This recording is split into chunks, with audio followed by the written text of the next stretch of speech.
segera melaksanakan itu, insya Allah calon-calon ada lah ya, walaupun tidak mudah dicari. Jadi itu persoalan. Oleh karena itu, waktu kita membuka itu memang kita dengan berusaha untuk serealistis mungkin ini terlaksana. Jadi nanti kalau negeri tapi ternyata ini tenaganya pinjaman, karena kita harus masuk, ada akreditasi, ada kualitas, itu semua kita siapkan sehingga tidak ada nanti kekurangan yang secara administratif kami kelihatan kok begini, ternyata dikritik dan nanti secara publik juga harus dipertanggungjawabkan. Itu tentang tenaga. Tapi sudah ada rencana. Nah, nanti kalau rencana ke depan. Sebelum dilanjut ke bagaimana usaha agar tersebar, kita jeda terlebih dahulu ini, Prof. Mohon maaf ya, pemirsa tetap di ranah publik karena kami akan segera kembali.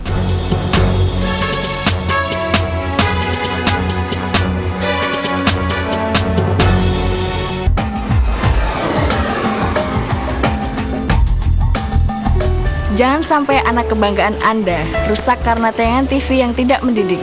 Laporkan tayangan TV maupun radio yang menyiarkan kekerasan dan jauh dari kesan mendidik ke KPID DIY di 0274 371 444 atau SMS di 08122 789 4444. Mari kita selamatkan masa depan anak-anak dengan memilih tayangan televisi yang mendidik dan menyehatkan.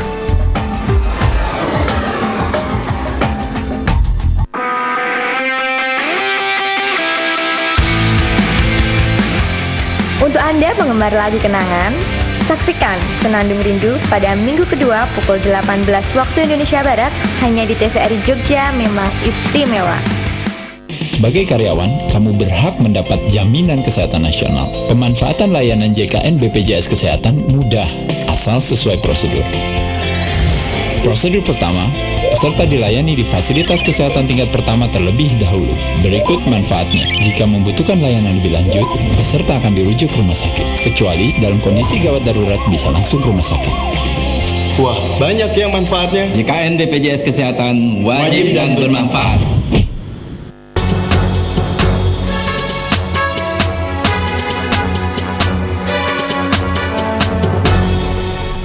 Terima kasih pemirsa, Anda masih bersama kami Ranah Publik TVRI Jogja. Kali ini mengangkat tema Akademi Komunitas Mengamalkan Seni dan Budaya. Anda dapat bergabung dengan kami di line telepon 0274 580 800. Baik, Prof. Fathur Rahman, dilanjutkan tadi karena Sultan ini mengharapkan bahwa keluaran dari akademi ini dapat menyebar ke seluruh daerah. Bagaimana ini upaya pemerintah terkait hal itu?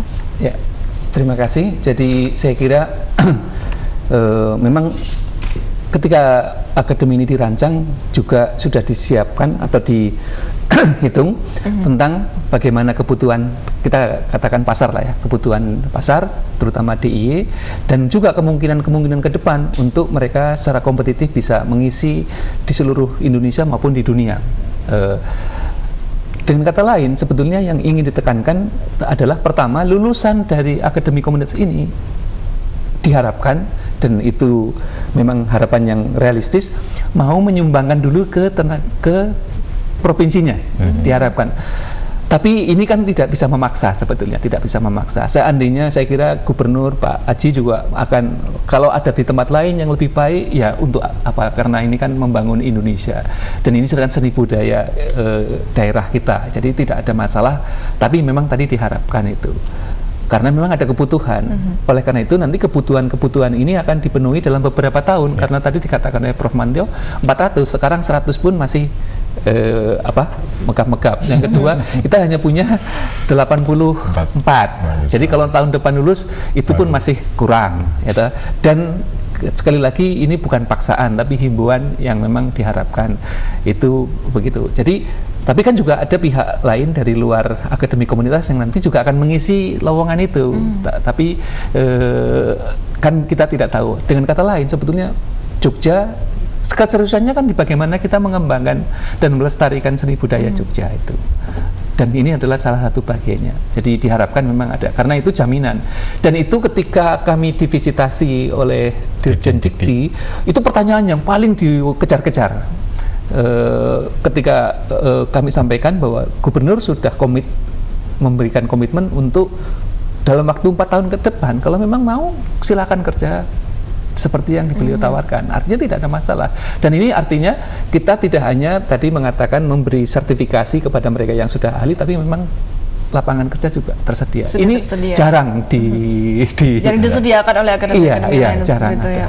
Saya beralih ke Pak Aji ini. Pak Aji, apakah ada beasiswa terkait dengan pendidikan di akademi ini, ataukah ini mahasiswa prestasi ataupun diambil dari SMA, siswa-siswa SMA yang berkualitas seperti itu? Monggo Pak.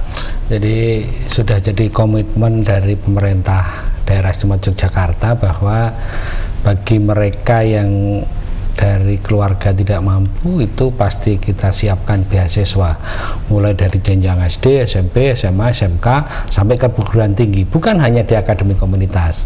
Jadi memang khusus untuk akademi komunitas di angkatan pertama ini semua mahasiswa itu kita siapkan beasiswa sehingga mereka tidak perlu memberikan bayaran tertentu ke akademi, karena untuk angkatan pertama ini total kita biayai, kita berikan beasiswa kepada mereka, dan tentu nanti di kesempatan tahun-tahun berikutnya kita akan tetap memberikan beasiswa. Bisa jadi kita akan berikan semua, tetapi bisa jadi nanti bagi mereka yang punya prestasi saja atau mereka yang mampu itu tetap dibebani dengan biaya. Tapi pada dasarnya pemerintah daerah menginginkan bahwa masyarakat DIY ini bisa mendapatkan kesempatan untuk belajar, baik dari mereka yang mampu, mereka yang tidak mampu, mereka yang punya kompetensi tertentu kita siapkan sehingga angka partisipasi kasar di DIY yang sekarang ini untuk perguruan tinggi itu baru sampai pada angka 63%, harapan kita nanti bisa meningkat paling tidak ya sampai 90%. Misalnya seperti di SMA itu kan sudah sampai pada angka 90%. Nah, kalau nanti angka partisipasi ini sudah cukup baik, saya kira akan menjadi satu prestasi tersendiri bagi daerah Istimewa Yogyakarta.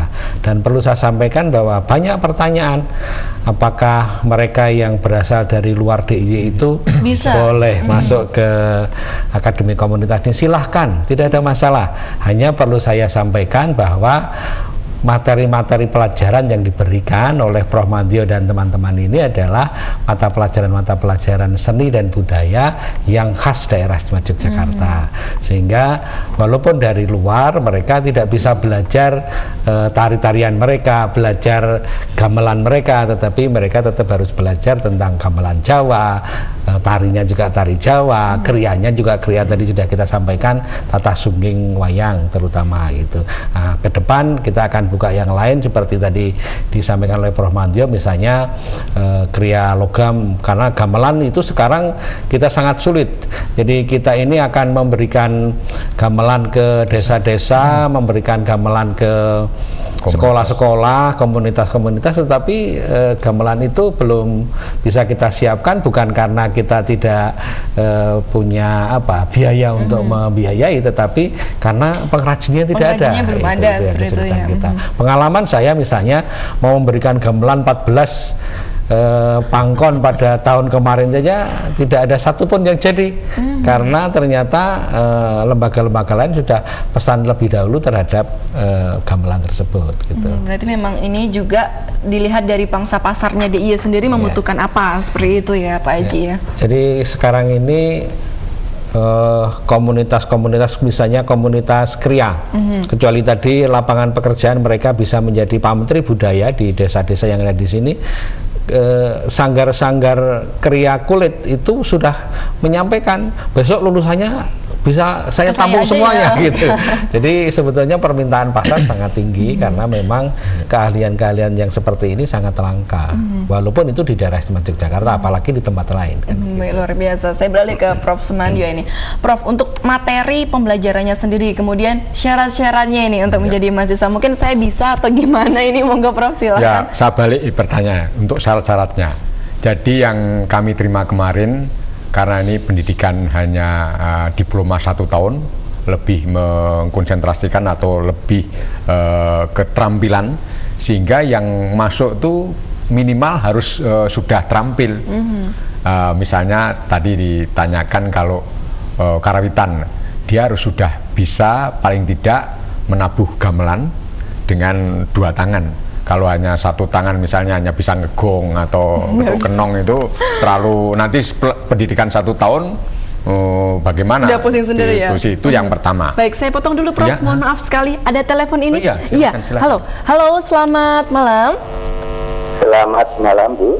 Iya, selamat malam Pak. Dengan Bapak siapa di mana? Pak Sidik dari Jalan Kaliurang. Mohon maaf Pak, siapa? Pak Sidik.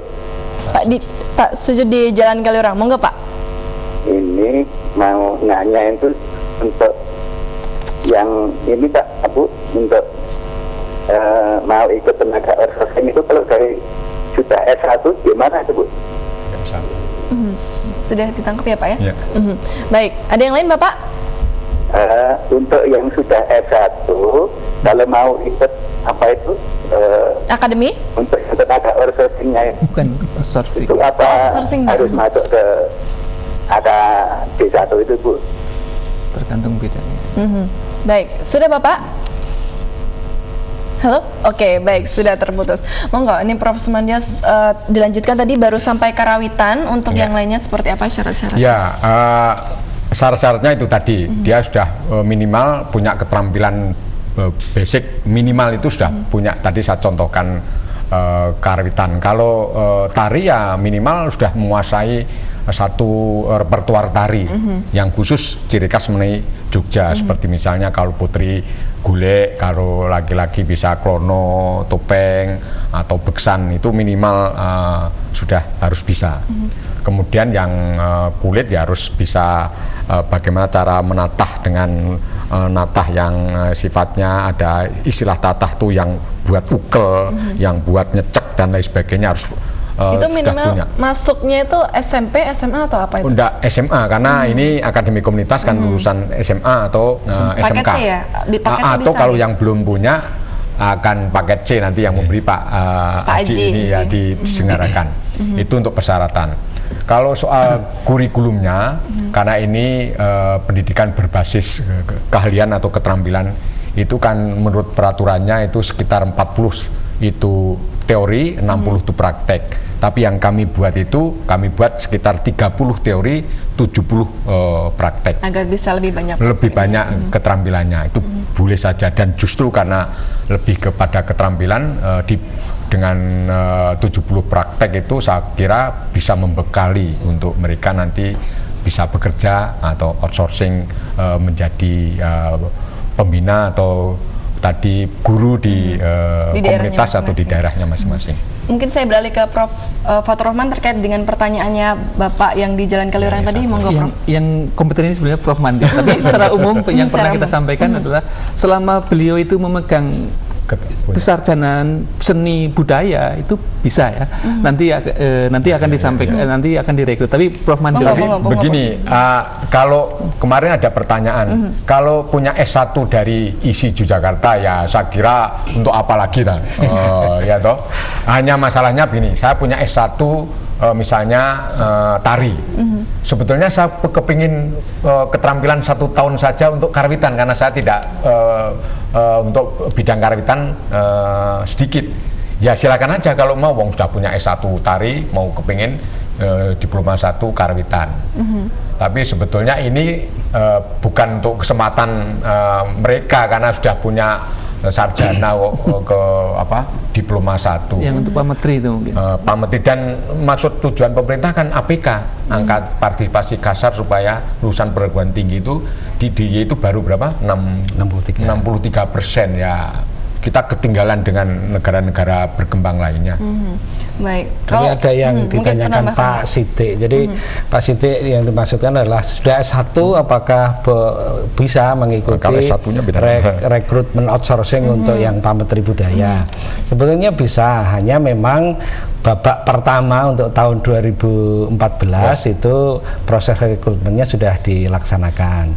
Nah, nanti silahkan saja kalau Pak Sidik atau siapa saudaranya yang akan mengikuti seleksi, nanti di tahun yang akan datang Dinas Kebudayaan akan menyelenggarakan seleksi lagi kepada masyarakat yang ada di DIY. Jadi S1-nya apa tadi Pak Siti tidak menyampaikan, seperti Prof. Fatur Rahman sampaikan, ya tentu S1 yang terkait dengan seni dan budaya. Seni budaya pun kita masih akan pertimbangkan kalau misalnya kalau lulusan